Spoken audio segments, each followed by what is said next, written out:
Scottish play, Macbeth.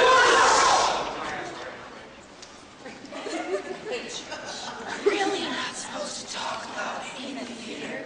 We're just performing it because it's cursed.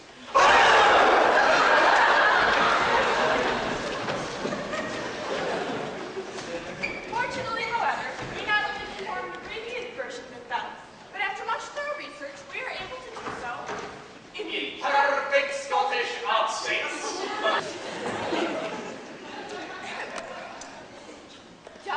double, coil and trouble.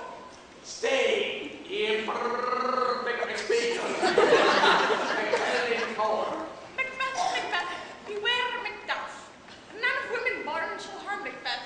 Burnham would come to don't you name, don't you know? Oh.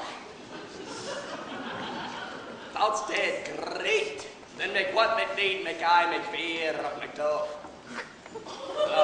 See you, Jimmy, and know that I was from my mother's womb untimely ripped. What do you think of that? Well, I do not like it, but that supports a woman's right to choose. They are she great high respects. Oh. Yeah. Yeah. Macbeth, you killed my wife, you murdered my babies. He shot in me stew. All right. Oh, I did. I can throw him with the way.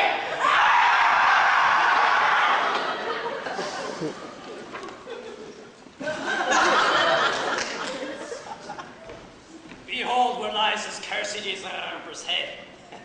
Macbeth, your arse is off the windy. And no, there never was there a story of more blood and death than this of Mr. and Mrs. Macbeth. Think. Meanwhile, Julius Caesar was a much beloved tyrant. Oh, hail Julius Caesar! Hail, citizen! Who was born by a soothsayer. The brave Caesar, however, chose to ignore this warning. And what the hell are the odds of March? The 15th of March. Why, that's today.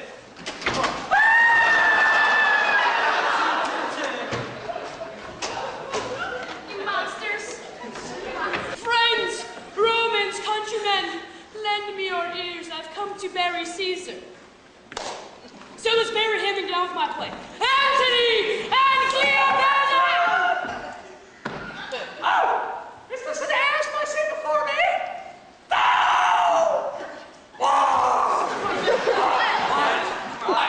What? Here's this bizarre notion that all Caesar's tragic heroines wear really ugly wigs and vomit on people before they die. You know, nothing. No.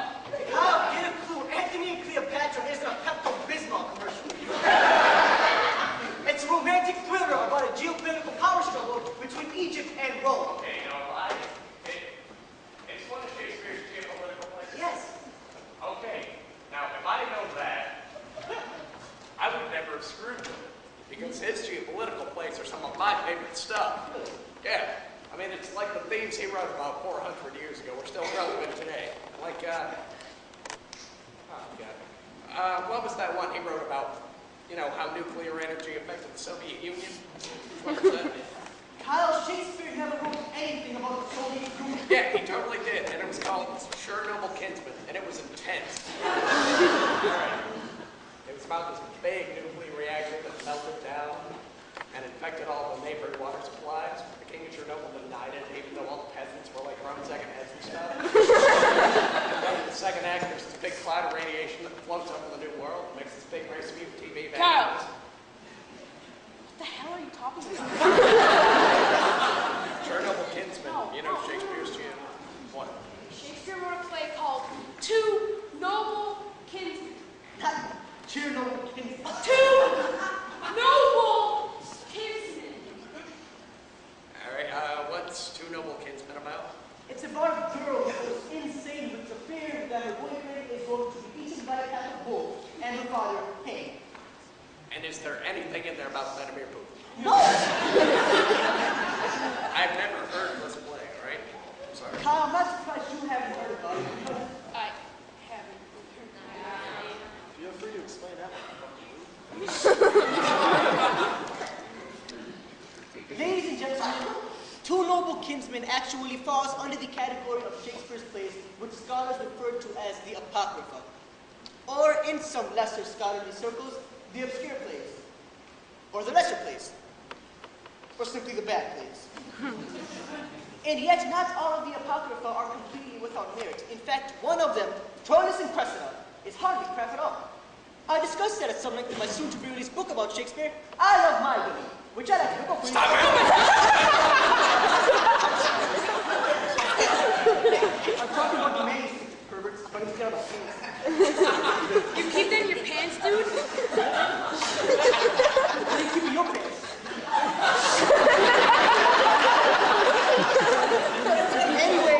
Anyways, I was thinking that maybe we could do a quick improvised version of Julius and Cressida based on this chapter right here. Yeah. We can do an interpretive dance performance art version of it. Oh my God, I love performance art. It's just so pretentious. I mean, we could use Julius and Cressida as the jumping off point to talk about the deeper themes, like, you know, like the concept of creationism and the mythology and the rising and dissipation of forms. Yeah. Come, listen, guys. I was thinking that maybe we could do a more straightforward scholarly approach with the audience. Screw that. Screw that. All right. Emron, just read, okay? Okay. Julius and Cressida was written in 1603, published in Quarto in 1604, and appears in the first folio. Which is some...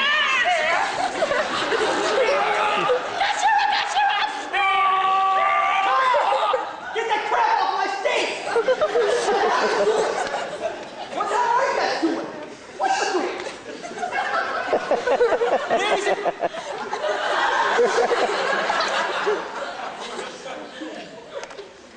Ladies and gentlemen, my book has nothing to do with Godzilla. It actually discusses the possibility that Shakespeare's plays were written by a monkey at a time. Emron, What?